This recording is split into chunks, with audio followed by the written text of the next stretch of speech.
Indeed, no one compares to Jesus. At yan ang ating pag-aaralan ngayong gabi. Mother and Son. Dear God, we thank you that we have the opportunity to study your word. And now we ask you to bless us. Bigyan niyo kami, Panginoon, ng kakayahan na maunawa ang hiwaga. At ito'y mabigyan namin ng bagay na paglalapat sa aming buhay. Be our speaker. And as we approach your throne of power and grace and healing, Lord, you ask you to forgive our sins. Tunay na lagi kami nagkukulang sa inyo, ngunit sapat ang inyong pag-ibig, ang inyong pagpapatawad. At ngayon humihiling kami, Panginoon, ng paglilinis para walang maging sagabal. Mapagpala nyo kami ng lubos at kami naman maunawa ang mensahe nyo sa bawat isa. Salamat, Panginoon, dahil binigyan nyo kami ng kalayaan, ng kakayanan na makarating sa dakong ito upang magdala kami ng pusong nangangailangan ng iyong pagmamahal. Upang magdala kami ng mga handog namin sa inyo, ng mga hiling, pasalamat. At inihiling din namin, Panginoon, na palakasin niyo po ang aming mga katawan, pagalingin niyo po ang aming mga karamdaman, at maging ang mga mahal namin sa buhay na hindi namin nakikita sa sandaling ito, kayo rin po ang siyang magbantay, mag-aruga, magpala sa kanila. Bless everyone who might still be on the way. At ngayon pa lang, dinadalangin namin sa inyo na sa aming uwian, pagpalain nyo ang bawat isa. Bigyan nyo, Panginoon, ng kaligtasan. Bigyan nyo ng kagalakan. Father, walk in our midst. Allow us to feel your presence and to learn from you. In the name of Jesus, your Son, our Lord, we pray with thanksgiving. Amen. Mother and Son. A most beautiful episode na ang Panginoong Jesus po ay nakapako sa krus at malapit ng malagutan ng hininga, meron siyang ginawang napakahalaga. Mahalaga sa Kanya, mahalaga sa mga taong kasama niya noon, at lalong mahalaga sa atin ngayon. John 19:26-27. When Jesus saw his mother and the disciple whom he loved standing beside her, he said to his mother, "Woman, here is your son." Then he said to the disciple, "Here is your mother." And from that hour, the disciple took her into his own home. And may the Lord add blessing to the reading of these very powerful 2 verses. No, ang Panginoong Jesus ay naghihirap, nauuhaw, inaapoy ng lagnat dahil sa nangyaring dislocation of his joints, nagdurugo, nagdurusa, nasa init ng araw, nahihirapan. Ano ang kanyang naalala? Ang kanyang ina na si Maria. At nasa kanyang paanan, habang siya ay nagdurusa, ay ang kanyang minamahal na alagad na tinuturing ng iba na walang iba kundi si John, the Beloved, because most of the time, he is called the Beloved. Although in these particular verses, no name was given, but any reading of Scripture will give that inevitable conclusion that it was John. At nandun din si Maria na kanyang ina, who at that time must have been at least 50 years old. When the time Jesus was crucified, he was about 33. And if Mary got married at 17, which was the tradition during her time, she must be around 50 by now. If she married later, then she must be older when the Lord was crucified. But even at 50, she was already very old by ancient standards. Noong unang panahon po, ang mga tao halos ay malnourished. Napaka-oppressive ng colonial system. Heavy taxation. All the produce of the people were being taken by the government, by the local king, and in the case of Israel, even by Rome, who was a colonizer over their local kings. So maraming kumukuha ng kayamanan ng bayan, wala halos sa titira sa mga tao. Maraming sakit, bihira ang nakaka-afford ng magpagamot, maraming mga karamdaman, maraming giyera, maraming nasusugatan na hindi naman na-ooperahan, hindi nagagamot. So mahirap ang buhay. In other words, kaya kung buhay ka ng 50, parang matanda ka na nun. Marami hindi umaabot ng 30 o 40 na mamatay na. So, by any standards, especially by the standards of her time, Mary was already old. Ngayon kasi yung 50, He snowboard pa, no? Nagdi-disco, nagde-text. Hindi nagpapahalata o kaya hindi naman halatang old, pero noon halata na yon. So Jesus was a very responsible son. He was about to die, and he was thinking about his mother. He entrusts the care of his aging mother to his beloved friend and disciple, John. Immediately, what are the lessons from Jesus? Kasi marami. Agad-agad matututunan natin, sons, daughters, are to take care of their parents at old age, especially. It is a holy covenant. It is an unwritten contract. Parents give their best to their children when the children are too young to take care of themselves, and parents are in their prime, in their youth, to do the taking care of the children. But then that reverses. The parents become old, they become too old to take care of themselves. And the young people, the children, are now in the prime of their life, nasa katanghaliang tapat ng kanilang buhay, para sila naman ang magsukli sa ginawa ng magulang at sila naman ang mag-alaga. It is a very important unwritten contract from generation to generation. It gives order to life. It gives order to the universe. Kaya naman, bukod sa talagang mahal ng mga magulang ang mga anak, kaya buong-buong puso nilang naibibigay ang lahat-lahat, todo-todo, walang ipinagkakait. Kasi meron namang covenant na pag dumating ang panahon na hindi na nila kayang alagaan ang kanilang sarili, lalo't hindi nila na ipag-impok, na ipagtipid ang sarili dahil ibinigay lahat sa anak, there is a covenant that the children would take care of them. Pag nasira ang usapan na yan, mga kapatid, nasisira ang lipunan. Anong nangyayari? Ang mga magulang ay magiging makasarili. Sabihin na, baka naman hindi ako alagaan ng anak ko, baka naman hindi ako lingapin, baka hindi ako man lamang pansinin. Ang mangyayari, magiging selfish ang magulang, hindi ko nga ibibigay lahat sa anak ko. Magtitipid ako sa sarili ko. Magtatabi ako, hindi ko ibibigay sa kanya lahat para alagaan ko ang sarili ko kung dumating ang oras na hindi naman niya ako alagaan. Pag nangyari naman yon, yung bata, mararamdaman niya na habang lumalaki siya, hindi naman talaga ibinigay ng magulang yung best sa kanya. Kaya ang mangyayari, magiging selfish din siya. Pag kumikita na siya, kanya na lang. Pag nagkaasawa siya, kakalimutan na yung magulang. At pag tumanda, hindi niya alagaan because the contract is broken. And in many advanced and materialistic societies, that is now the case. Parents don't send their kids to school. Bahala ka sa buhay mo kung saan mag-aral. People don't spend so much for their children. The children take care of themselves. So, pag sinabi mo sa anak mong, anak, put your shoes off my sofa. Mommy, this is my sofa now. Nakita nyo na yung commercial na yun. Walang kakwenta-kwenta yung values na itinuturo. Kung mo nakaka-afford ka na maghulog ng kondo mo na mumurahin, hindi ka na pwedeng pagsabihan ng magulang. Hindi ka na pwedeng ituwid dahil may sarili ka ng kita. And exactly, that's the appeal of that commercial. It appeals to the rebellious nature of children. Naiinis sa nanay na nagpapalinis ng bahay, nagpapaganyan. So sabi, ang moral lesson, humiwalay ka na sa nanay mo, maghulog ka ng kondo namin. It's a very negative value na dapat i-protest ng lahat ng may mga respeto para sa pamilya. But going back to the issue of mother and children, father and sons, mother and daughters, 1 Timothy 5:4. But if a widow has children or grandchildren, they should learn to serve God by taking care of her, as she once took care of them. This is what God wants them to do. So isang napaka-taas na uri ng relihiyon, ng pananalig, yung maglingkod sa mga matatanda, lalo't magulang mo o lolo't lola mo. Sabi, ito ang paglilingkod sa Diyos.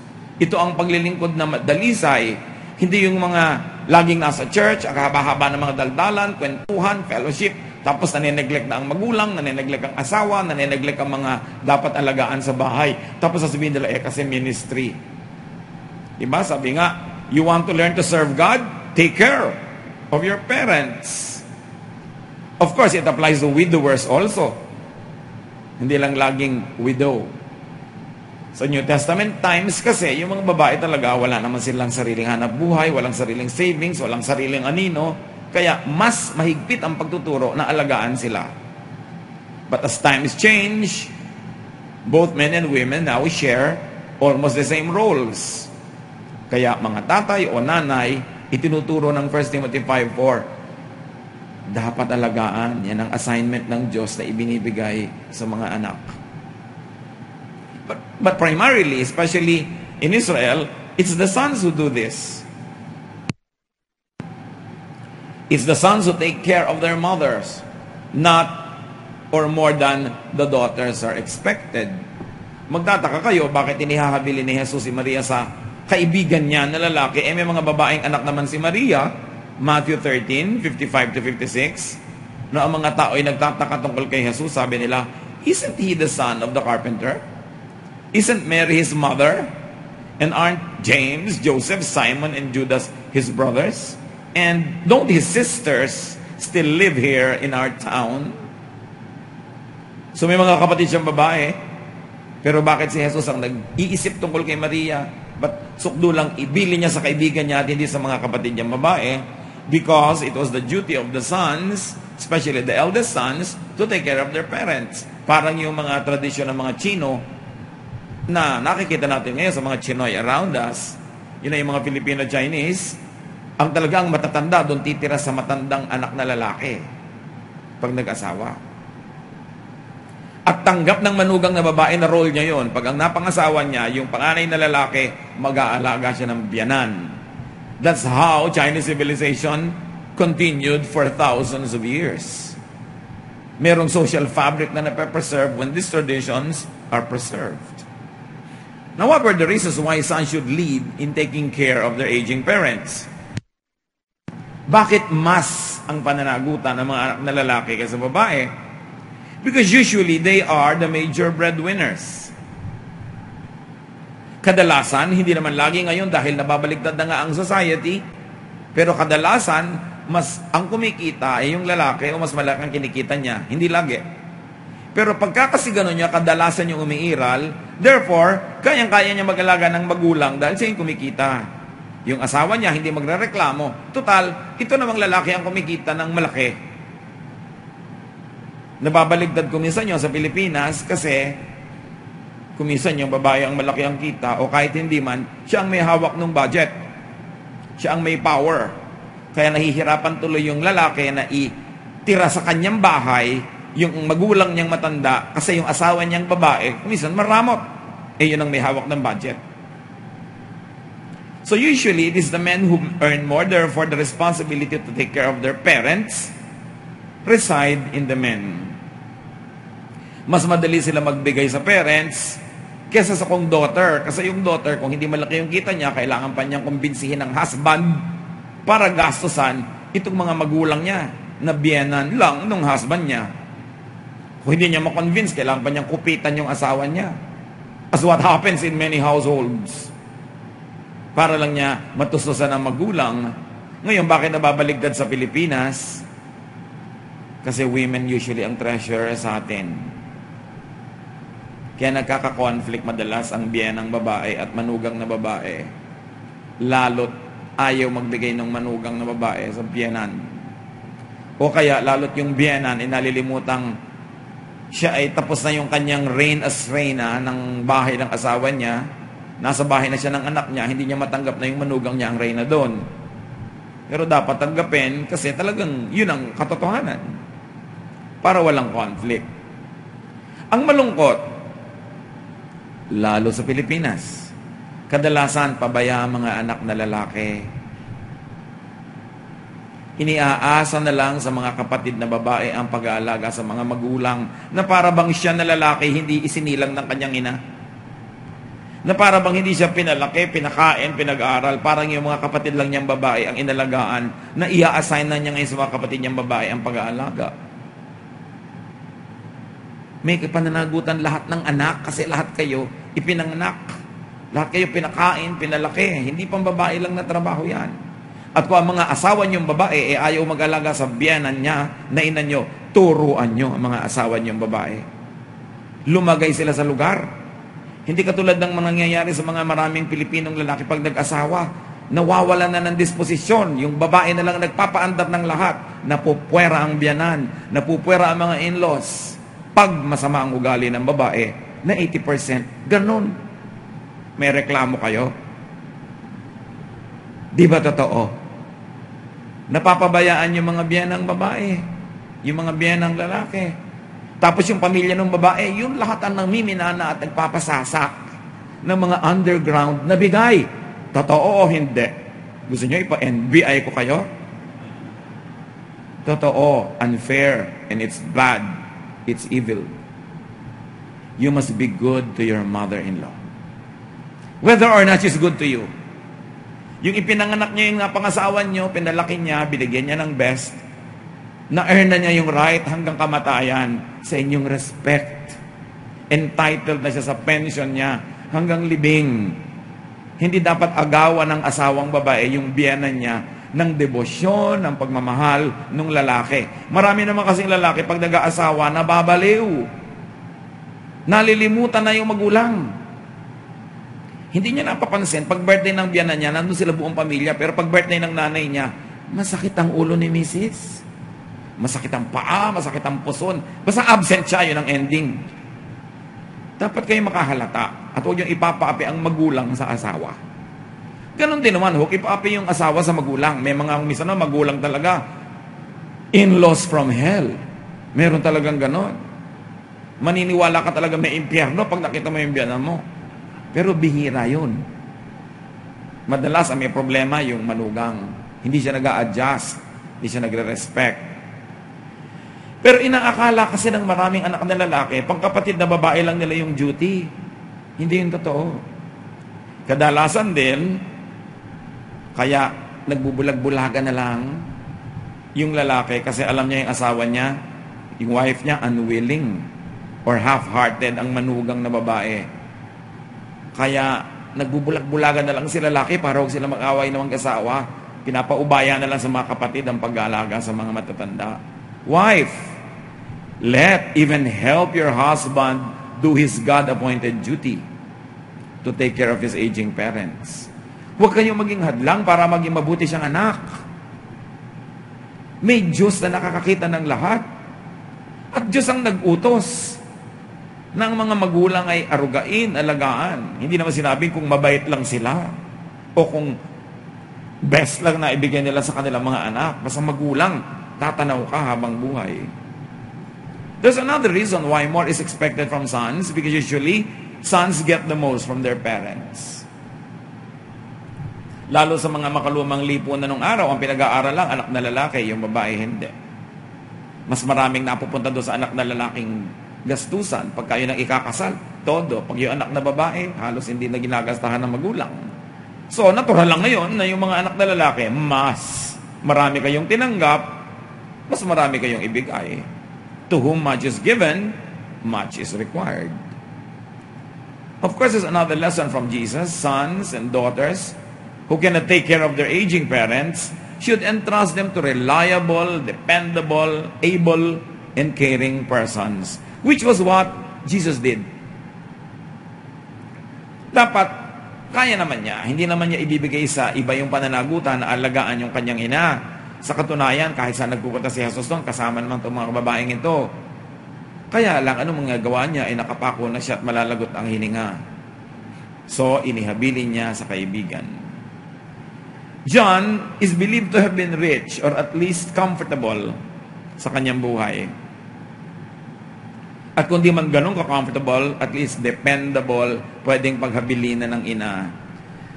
More than that, John is known to be tender and expressive. He was very close to the Lord. John 13:23, one of his disciples, whom Jesus loved, was lying close to the breast of Jesus. This was during what you call the Last Supper, or the Lord's Supper, na magiliw ang kanyang pakikitungo kay Jesus, na isang magandang senyales na magiging magiliw din siya sa matandang ina na ngayon ay aalagaan niya. Kung hindi mo maibilin sa isang tao, busy ka, nagtatrabaho ka abroad, at matanda na talaga at kailangan ng care, ibilin mo naman sa isang clinic, sa isang caring institution, Nung araw, negative ang tingin natin doon sa mga home for the aged. Akala natin parang itinapon ka na lang doon. Pero ang dami niyang advantages. Kesa oo nga, kapiling nga ng kanyang anak at mga apo yung matanda. Pero maghapon namang walang kasama. Nung mabagok yung ulo niya ng 3 p.m., 8 o'clock na nung malaman kasi wala naman tao sa bahay. O kaya hindi naman talaga siya maalagaan ng todo. Kaya, puwera, dramang bukid, most of the time, especially if they are unhealthy or even if they're sick, it's better that they are in home cares or in institutions where there are professional caregivers, where there are people who really check on them. Then talagang bubuhusan mo na lang na maraming dalaw. Lalong-lalo kung wala ka. Alam niyo nung araw yung mga magulang, ang dami-dami nilang anak, gusto nila yon. Kasi gusto nila pag naghihingalo sila at mamamatay na sila, nakapaligid ang lahat. Nandun ang mga apo, everybody. But now it's not a guarantee anymore. Kahit 5, 6 ang anak mo, kung isa nasa abroad lahat. Ang uwian sa burol na. Kasi baka hindi ka naman mamatay, uuwi sila, sayang yung pamasahe. Sabi ng asawa, buhay pa naman ng nanay, ganyan-ganyan, di ba? So, kung kailan ka lang ngayon nakakabaok at saka mag-uuwi, isa lang uuwi nun, hindi rin uuwi ang asawa nun. Kasi may job. Siyempre sa nanay niya siya uuwi pag yung nanay niya namatay. So, yung dating kaayusan na 1,000 taon na umaandar, generation to generation, yung magulang aalagaan ng anak, yung anak aalagaan ng magulang, biglang naiba yun ngayon.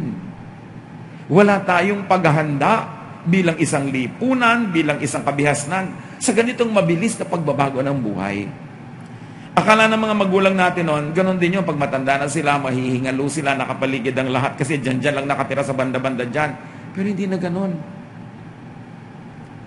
At kung sakaling hindi ganon ang sitwasyon nyo, mga anak, tiyakin ninyo na hindi kayo magkukulang sa by proxy na alaga.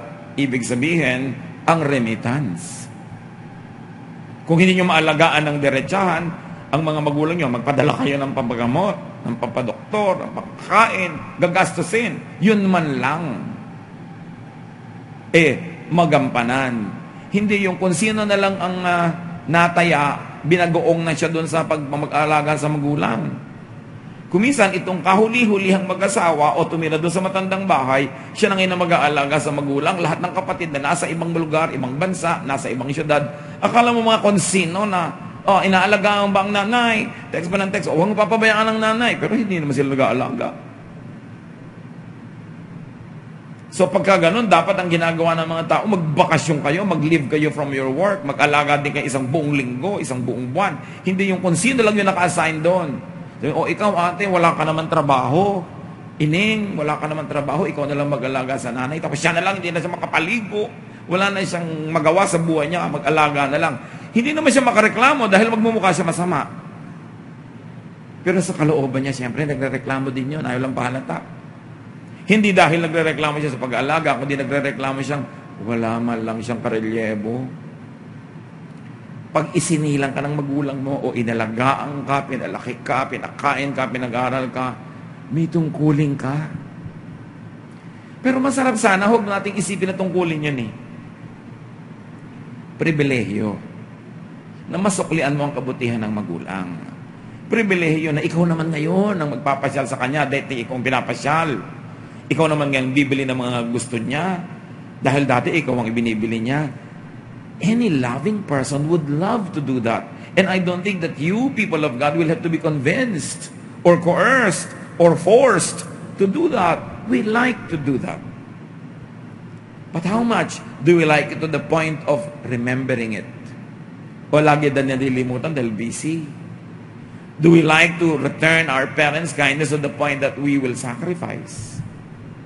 O iniisip mo na lang, sa isang linggo na lang, ako pupunta kay nanay, sa isang buwan. Tapos bigla na lang natighok ang matanda. Doon ka na ngayon pupunta, tapos naglulupasay ka doon sa libingan. Gusto kang sipain naman kamag-anak nyo na alam na hindi ka nag-alaga, tapos nguy-nguy ka ng nguy-nguy dyan. Diba? Kaya kailangan habang may pagkakataon, gawin na para walang pagsisisi. Because you can never tell.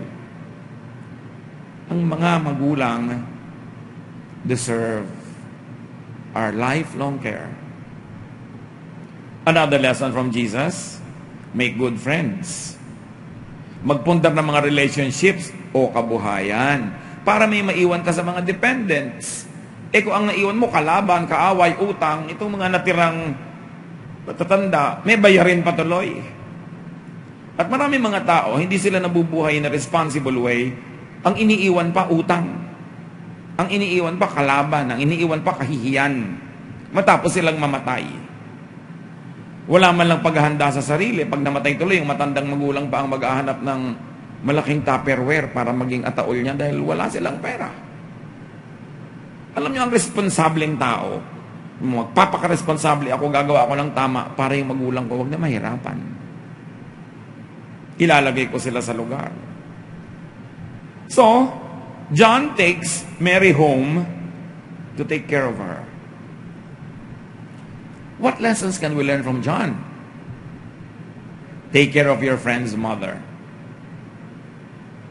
Or take care of your friend's mother. Yung naturingan, kung sino man yung mother na yon. Kung sino man yung dependent sa kaibigan mo, na biglang namatay yung kaibigan mo, kakayanin mo naman, patuloy mo silang tulungan. Especially, kung yung friend mo naging mabuti sa'yo. Proverbs 27:10, don't desert an old friend of your family. Other versions say, don't desert your father's friends. Kahit na wala na yung father mo, yung friend niya, patuloy mo pa rin igalang, patuloy mo pa rin tulungan kung nangangailangan. Kasi hindi mo naman alam kung gaano siya nakatulong sa sarili mong magulang na nagpalaki sa'yo. Hindi mo nga alam kung yung ipinangdugtong sa pag-aaral mo pahiram o bigay ng mga kaibigan niya So dapat, yung mga kaibigan niya, mamahalin mo rin. Especially if that friend is Jesus. Or if that friend is like Jesus. May kaibigan ka na parang si Jesus, naglilingkod sa tao, sa kapwa, makadiyos, matulungin, at binawian siya ng buhay, kakayanin mo naman, tulungan mo yung mga naiwan niya. Yan ang ginawa ni John. Hindi naman sinabi ni John, ikaw naman kaibigan ko, hindi yung mother mo. Mga asawa, lalaki man o babae. Kung si John, inalagaan yung nanay ng kaibigan niya, bakit hindi nyo aalagaan ang nanay ng asawa nyo? Paki-explain. Kaibigan lang yon. Pero inalagaan niya yung ina, yung pang-ina ng asawa niyo. Kaya babae ka, kaya lalaki. Wake up. In fact, mas ikaw nga yung in-law, mas ikaw ang dapat magmahal, mas expressive, mas mapagbigay. Kasi, hindi naman kayo magkasama nung araw ngayon pa lang. So you make up for lost time. Lalo kung gumanda ang buhay mo dahil itong napangasawa mo, ang ganda ng pagpapalaki ng magulang. Pinag-aral, binigyan ng equipping, binigyan ng wings to fly. Ikaw ngayon ang nakasakay sa wings na yon. Dapat, lalo kang mas expressive pa kaysa doon sa sariling anak. Hindi ka na dapat na pilitin. Hindi na kailangan nagbibigay ka nga pero masama ang mukha mo. Tuloy yung asawa mo. Sa susunod, hindi ka nahihinga na magbigay sa nanay niya. Kasi, actually, dinidiscourage mo siya. By showing a sad face or an angry face, you're actually controlling your husband or your wife. The message is, don't do this again. Magagalit na naman ako. I will punish you if you are kind to your mother. You know, that is so evil. Tradition has it that John took Mary to his estate in Ephesus, high in the mountain. These are the mountains of Ephesus, away from exposure to people and to danger. And tradition has it that John built a house for her. In fact, that house is still standing up now. Yung bahay, huwag ako, ang inyong tingnan. Sa likod, yung ibaba nun, yung foundation is proven to be 1st century. Panahon talaga, pagkamatay ni Jesus. And then yung pataas, 7th century. Siguro nag-iba na, ni-repair pa rin, because people had always gone to this house to pay respects to the memory of Mary. This is at Ephesus. And Christianity's first basilica was built at Ephesus. The Basilica of St. John. Who else? Kaya talagang si John, hindi lang si Mary ang dinala niya sa Ephesus, dinala niya yung pananalig. At ang kauna-unahang basilika ng sangkakristyanuhan, diyan natayo sa Ephesus. Talagang John accomplished much. He was blessed by God. Not only because he was Jesus' disciple and friend, but because he also became son to Mary, Jesus' mother. Who knows what kind of blessings he received from Mary? Sa dinami-rami ng mga naging disciple, siya ang nakasama ni Mary hanggang pagtanda. So maaaring sa kanya na ikwento ang mga kwentong hindi alam ng iba. That's why the book of John is the most highly developed, theologized gospel about Jesus. It is no wonder because John had a primary source, Mary herself. So you see, kung minsan mag-aalaga kayo ng tao, akala nyo nagbibigay lang kayo, you'll never know what you could receive in return from God. But don't do it because you're going to receive something in return. But make sure that God owes nobody anything. When you do good, God rewards you. Ayaw ng Diyos na may utang siya. At pag gumawa ka ng mabuti sa kapwa, sabi niya, you do it to me. Pag gumawa ka na masama sa kapwa, ganun din yung sinasabi ni Lord, you do it to me. Di ka naisabyanan mo, you're doing it to me. You are nice to your daughter-in-law, you are nice to your mother-in-law, you are doing it to me. Ang simple ng katotohanan. Hindi pwedeng takasan, hindi pwedeng iwasan yung lente ng Diyos na nakailaw sa atin, nakabantay. God is watching us. We must behave correctly. So, what else do we learn? Love your beloved's loved ones. Pag mahal ni Jesus, mahal din ni John. Ngayon, take note, stepmothers. Stepfathers. Magkakaroon kayo ng asawa na may anak na, biyuda na siya o biyudo, mahalin nyo na yung mga stepchildren nyo. Sandali lang naman sila bata Tatanda din yun, magkakaroon ng sariling buhay, maging independent. Ang naitanim niya sa puso nila, pagmamahalan, hindi pagkabuhi. Dahil tatanda din kayo, tapos yung mga stepchildren nyo, sila na naman yung mga nasa poder, anong gagawin nila sa inyo? Napakalaking pagkakamali ng mga stepfather o stepmother na hindi mahalin ang stepchildren nila, lalo't pagmalupitan pa. Para bang hindi nyo na iniisip na tatanda kayo at sila yung lalaki? Parang kayo na lang ba lagi ang may kapangyarihan at bata silang pwedeng pagsamantalahan, kamusmusan? Be wise. If you cannot be godly, at least be wise. There will be a role reversal. Maiiba yan, mapapalitan. Make sure nang itinanim mo maganda para nga anihin mo maganda. Take note, half-brothers and half-sisters, in-laws. Pag mahal ng asawa nyo, mahalin nyo rin. Pag mahal ng kapatid mo, mahalin mo rin yung hipag mo. Kasi mahal siya ng kapatid mo. Huwag mong hatiin ang kanyang puso. Meron ng isang counselor dati, talagang hindi magkasundo yung nanay niya at yung asawa niya. In all seriousness, sabi niya sa akin, gusto ko na magbaril sa sarili. Dahil bakit tortured na ako sa dalawang babaeng ito, pareho ka namang hindi pwedeng itapon. Ba't di na lang sila magkasundo para ako tumahimik? Ba't lagi sila nagko-contest? Hindi naman contest ng asawa at saka ina. Paano magiging contest yun? Magkaiba yun. Litong-lito, hating-hati tuloy yung tao. So, inalagaan ni John si Mary. We must get the theology correctly, ha? It was not the case of Mary taking care of John. It was Mary who was taken by John to his home. So, napakaraming maging blessing. But you also have a lesson from Mary. Be a blessing to those who take care of you. Halimbawa, kayo yung may sakit, kayo yung pasyente inaalagaan, padaliin nyo naman sa nag-aalaga sa inyo. Huwag kayong mag-inarte. Huwag nyo nang dagdagan ng hirap nung nag-aalaga sa inyo na tuwing makikita kayo, daing kayo ng daing. Wala na kayo magandang news. Siyempre, nakakadala na rin punta nyo. Kakadala namang dumalaw sa nanay, puro dalang daing. Kahit ka pa ina, nakakasawa din yung puro daing. Iniinom nyo bang gamot nyo? Oo, ang pait-pait nga Di huwag yung inumin. O nahihiga ba kayo? Oo nga, inip na nga ako dito. Di magbunot kayo, umakyat kayo ng buko, magkopra kayo, nainip pala kayo dyan. Di ba? Libangin nyo sarili nyo. Kung kayo yung pasyente, alam naman pati paglilibang sa inyo, ibigay nyo pa sa kapwa. Hirap na ako dito sa higaan. Sa sahig gusto nyo? Yung ayan na naman, ang sakit ng injection. O ayaw nyo ng pa-injection, gusto nyo na mamatay.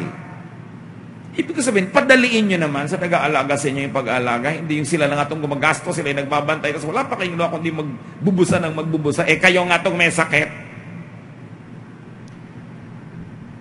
Meron tayong krus na pasan-pasan. Tiki-tigisa tayo. Yung krus nyo, huwag nyo ipapasan sa iba. May nararamdaman kayo. Pero kung hindi ka na tumitigil ng kaatungal, pati yung bantay mo na natutulog, magigising, aaburido na rin yun. May mga krus na sinosolo ang pagpapasan kasi hindi mo naman talaga pwedeng ipasa sa iba. Siya rin may krus, pasan niya, hindi niya binibigay sa'yo. Yung mga asawa ng OFW, susulat pa doon sa asawa na sa abroad, o magte-text, inip na ako, miss na kita, daddy. Anong gusto nyo? Lumipad siya para kayo puntahan agad dahil miss na miss nyo? Kailangan nyo pa bang sabihin yon para maghirap yung loob niya? Pagdaanin nyo ang dala ng kapwa. Hindi ko mo may sakit ka, entitled ka na gawin mong miserable lahat ng housemates mo. Iinit na yung ulo mo, nagsisisigaw ka na dyan kasi pinagbibigyan ka. Kailangan tulungan mo rin sila. Pare-pareho kayo magpasan ng mga pasanin sa buhay para hindi isa lang o konti lang ang mabigatan. Mga kapatid, meron kayong isang kuya o ate o isang kapatid na medyo may kaya. Siya ang bumibili ng gamot, siya ang bumibili ng malalaking bagay para sa magulang nyo. Bumili naman kayo kahit tsampoy. Kahit ano lang maliit na bagay, hindi yung lahat nakaasa doon sa nagbibigay. Siya naman kasing may kaya. May kaya ka rin. So according to your kaya, ibigay mo rin. Kasi konsuelo din ang isang kapatid na makita na yung iba gumagastos din kahit konti lang. Ibig sabihin, hindi naman ipinapasa na sa kanya lahat. Kailangan tulong-tulong. Ganyan ang pamilya. This is the unwritten contract. This is the Holy Covenant. So that there will be order in society. Because if you don't show people that you're also willing to help and contribute, they will become selfish and they will take care of themselves. Dahil para nga abusuhin mo, you teach them to be defensive. Kahit konti ang kontribusyon mo, ibigay mo. Hindi yun lang may malaking kita ang may obligasyon. Lahat mayroon. Now, lesson for Johns, meaning every one of us, you take care of the seniors. Not the seniors taking care of you. Hanggang maaari, magpakatino. Naikwento ko na sa inyo noon, uulitin ko. Dati meron ako miniministeran dyan sa Bilibid. Once a week, I'll go there. Tapos ang dami ko nakakasabay doon sa security. Nag-check ng mga dala, baon, ano, nire-rekisa ka sa gate. Ang dalawang matanda na talaga yung mag-asawa. Lagi ko silang nakikita. Mas madalas pa lang dumalaw kaysa sa akin. Sino pong dinadalaw nyo dito, nanay? Yung anak namin. Biruin mo naman yung anak nila. Ang haba-haba ng sentensya. Dalaw ng dalaw yung mag-asawa. At malayo ang pinanggagalingan. Sumasakay pa sa bus, naglalambitin sa mga tricycle. May dalang mga nilutong ulam. May mga payong para kung umulan. Mag-asawang matanda na. Ayun, ayoko i-judge yung anak nila kung guilty or not guilty. Right? But the point is, do what you can para huwag kayo makulong. Don't commit a crime. Para yung mga magulang nyo naman, hindi dalaw ng dalaw. Baligtad kayo dapat ang dadalaw sa magulang, di ba? Pero magulang is magulang. Guilty ka pa o not guilty, love ka pa rin yan, dadalawin ka pa rin. Pero unfair naman na ganun ang gawin natin sa kanila pagtanda nila. So my point is, magpakatino hanggang kaya. Kasi mas matino ka, mas maginhawa ang magulang mo. Yung adik-adik ka, 40, 50, ninanakawan mo pa yung nanay mo ng pamalengke dahil para lang pambili mo na kung ano-ano mga pang-fix mo. Ang tanda-tanda mo na, wala ka pang trabaho, pati load hinihingi mo pa sa nanay mo. Unfair. Kailan pa siya magpapahinga? Kakamatayan na niya na ikaw na lang yung aalagaan niya mula simula hanggang dulo? Kaya kailangan mga anak, grow up. Be responsible. Give your parents rest. Make it your high ambition to give your parents the rest they deserve. And not rest coming from kuya or ate, but rest coming from you also. May contribution pa din doon. More than rest, give them pleasure. Give them happiness. Make something of yourself.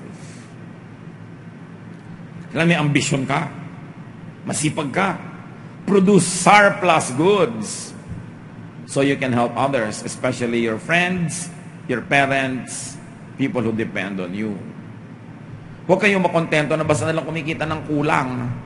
Try to earn more and more. Be more productive. It is within your capacity. Siyempre, iba naman talagang todo na, pero nandun na. Walang magagawa natin, yun na yung todo. Pero tiyakin nyo lang nakatodo. Ephesians 4:28, be honest and work hard so you will have something to give to people in need, especially your aging parents. Sisikapin mong kumita ng marami para yung pangangailangan ng asawa mo at mga anak mo mapuna nang hindi sila magsiselos pag binibigyan mo yung nanay mo kasi meron namang enough. At kahit hindi enough, pinaghahati-hati mo kasama sa budget ang magulang. Lesson for parents, of course, earn and deserve your retirement. Maging mabuting magulang. Minsan lang kayo maging magulang. Minsan lang 1-year-old ang inyong anak. Minsan lang 5 years old. Minsan lang. At pagkatapos nun, after 20, 21, 22, usually, they're already semi-independent, autonomous. Hindi na kayo masyadong needed. So yung konting-konting panahon na yon, give your best. Give your best. And try not to be a burden even at old age. Magandang ambisyon ng magulang at may mga kilala akong gano'ng magulang. At salamat naman, kaya nila. Hindi naman nila laging kaya eh. Hindi naman lahat ng tao kaya yon. Pero ang ambisyon niya, sabi niya, alam mo, ang aking hangarin hanggang magpantayang pa ako, hindi ako aasa sa anak. At kung maaari, ako pa yung patuloy na magbigay. It's a good ambition of parents. Hindi yung, 17 ka na ha, kailangan magsimula na natin, baligtarin ang mga role natin, ikaw na lahat. May ganun eh. Parang akala mo talaga, nag-invest siya sa stock market, gusto na niyang kumita yung mga interest niya agad. Pero napakaganda rin ambisyon ng magulang yun. Biruin niyo kung ambisyon ng magulang, hindi siya magiging burden. At ambisyon naman ng anak, lagi siya magbigay. There's an outpouring everywhere, nag-uumapaw ang mga blessing. Kesa yung parehong kuripot, parehong ayaw magbigay sa isa't isa, magsasara ang tindahan, magsasara ang planeta because the world will not run. 1 Timothy 5:8, people who don't take care of their relatives and especially their own families have given up their faith. They are worse than someone who doesn't have faith in the Lord. Ang hindi daw nag-aalaga ng mga sariling kamag-anak, lalo ng pamilya, masahol pa sa hindi nakakakilala sa Diyos. Of course, nung araw na sinulat ang mga ito, wala pang SSS, wala pa mga magulang na may mga investments and placements o pension, wala pa mga senior privileges. Pero ganun pa man, meron man nun ngayon, the idea is the same. Naiiba lang yung details. We take care of our family. Kaya dapat natin i-consider mga magulang, be good, be your best. Could you be neglecting needy people who deserve your help? Who are entitled to your help by virtue of your relationship? Especially an aging parent or elder, or maybe a needy friend of your parents who have been good to your parents. And worst of all, could you be neglecting your own child? Maraming ganyan mga kalalakihan, mag-girlfriend, bubuntisin, tapos kakalimutan na, bahala na siyang mag-alaga doon sa anak na yon. Walang kakonsya-konsyensya, walang lingon likod, para lang siya nagtanim ng okra sa bukid. Nung binuntis niya itong babaeng, bahala na si babae. At para makalusot siya, babalik ta rin pa niya, akin ba yan? Bakit mo tatabihan ng babaeng hindi ka sure pag nagbuntis ko sa'yo o hindi? Diba? Pero yun, mga palusot para huwag karoon ng pananagutan. Kasi ayaw managot. Kasi kung gusto niya managot, kaya kanya kaya hindi, di tutulungan mo. Be responsible. Ang dami-daming responsableng tao, sariling anak, hindi kinikilala. hindi itinataguyod. Ang dami tuloy lumalaking bata na maladjusted, kulang sa pansin, kulang sa pagtingin. Kahit na lang sino tuloy ang mangloko sa kanya na parang may pagtingin, sumasama. Kasi naghahanap ng pagmamahal. We produce so many dysfunctional people because we neglect to love children. At ang mga sugat pa naman ng damdamin ng bata, pag hindi kumilala sa Panginoon at pagka hindi nagpatawad, dala buong buhay. Yung pait, yung sakit. At meron siyang tendency gantihan ang mundo. Kahit hindi yung mga individual ang nanakit sa kanya, basta mananakit din siya.